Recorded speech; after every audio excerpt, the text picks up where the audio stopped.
All right, viewers of iRadio, thank you very much for continuing to follow us here. This is a live broadcast from the Kenyan capital, Nairobi, after the Tumaini Ecumenical Service on Sunday. And my guest in the studio briefly is Professor Lumumba, Patrick Lumumba. He's one of the politicians and well-known individuals in the continent and in the world, and specifically in a country like South Sudan. Is a well-known person who has well-versed information and knowledge about the current affairs in South Sudan. And he's our guest in the studio briefly this time. It's good to have you with us after the prayers this morning. Perhaps I'm a politician only in the sense that Socrates says that all human beings Yes. are political animals. Yes, indeed. Not a practicing Kenyan politician for the now. Right. Now, let's have your view briefly, Professor, on the ongoing Tumaini initiative, and what do you make of it, as Kenya has been contributing or playing a bigger role in bringing about lasting peace for the people of Sudan by then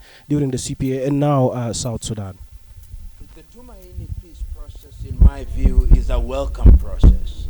But I hold the view that ultimately it is the people of South Sudan that can deliver unto themselves lasting peace. Outsiders may mediate, but remember that their mediation is only for a time. It is therefore incumbent upon all South Sudanese, particularly those who have the honor and privilege of being in positions of leadership, whether in government or in opposition, to realize that the burden they carry is a burden for generations now and generations yet to be born, and people have to sacrifice their short-term interest for the general good. My prayer and my hope is that Tumaini will provide that forum, and that this will be the last peace initiative that the South Sudanese will have, and that thereafter they'll be able to resolve their issues inside of South Sudan.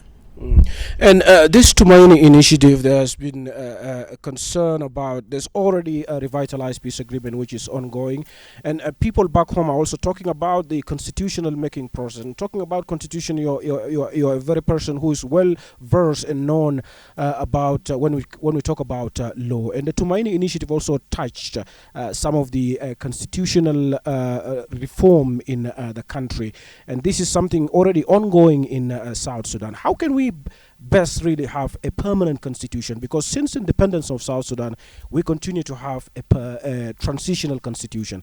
How best can South Sudan have a permanent constitution in place? You are someone who contributed in the constitution of South Kenya. Once again, of the leaders of South Sudan to give unto themselves a constitution which is much more stable.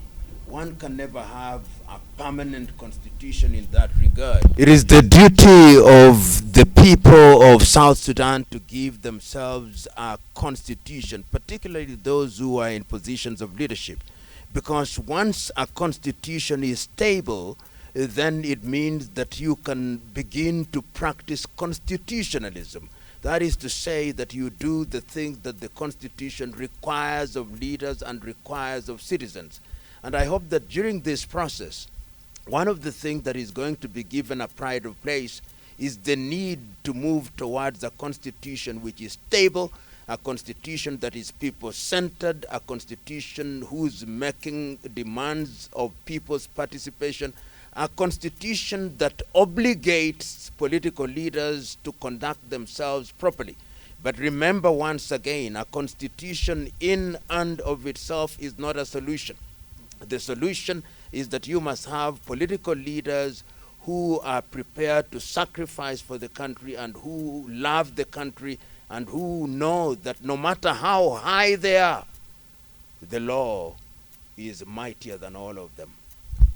How best can we learn from the experience of Kenya, an ancient country like South Sudan, which is 13 years old, in the process of having rule of law in place, Professor? South Sudan must not only learn from Kenya. Kenya has had our own trials and tribulations, and we continue to have our trials and tribulations. But there is a sense in which at critical moments we have weathered some of these storms. We should also learn from other countries, learn from Rwanda, learn from Uganda, learn from South Africa, learn from Botswana, learn from Namibia, And when you have taken the lessons, only take such lessons as will ensure that South Sudan is a country where peace is given its pride of place for the purpose of ensuring that economic development and the dividends of independence are then enjoyed by the people, and their rights are given the publicity first and then the significance that they deserve. What brought about Tumaini, Professor PLO, is the economic crisis in the country, insecurity, displacements, floods, the issue of governance, among many others in South Sudan.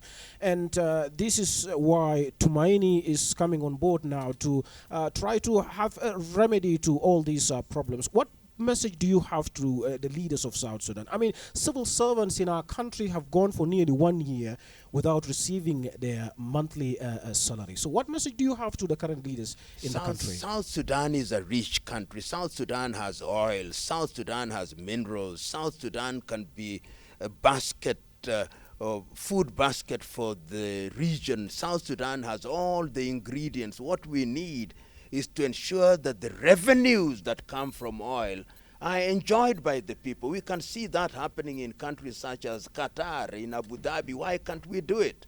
We have minerals. Let us enter into discussions which will ensure that the minerals of South Sudan are used for the benefit of the people of South Sudan. South Sudan has 12 national parks. It can be a tourist destination. We should create peace so that is there. The floods are things that can be resolved by human beings. The Dutch have done that. We can borrow technology. But let me tell you one thing, what history has taught me and taught others. It is the duty of leadership to be sacrificial. Leaders must be sacrificial. Leaders must be visionary. Leaders must deny themselves. Once leaders deny themselves, then the people 9 out of 10 times will follow leaders who are servant leaders. I believe that if South Sudan were to make a decision within 10 years, her GDP would rise to 200 billion United States dollars and her per capita would rise to 10,000 United States dollars. It can be done and it must be done. It is the duty of the leaders. These were freedom fighters. They made a promise to the people of South Sudan, and they have a duty to fulfill those promises because they have been given the power and the honor and the privilege to do it.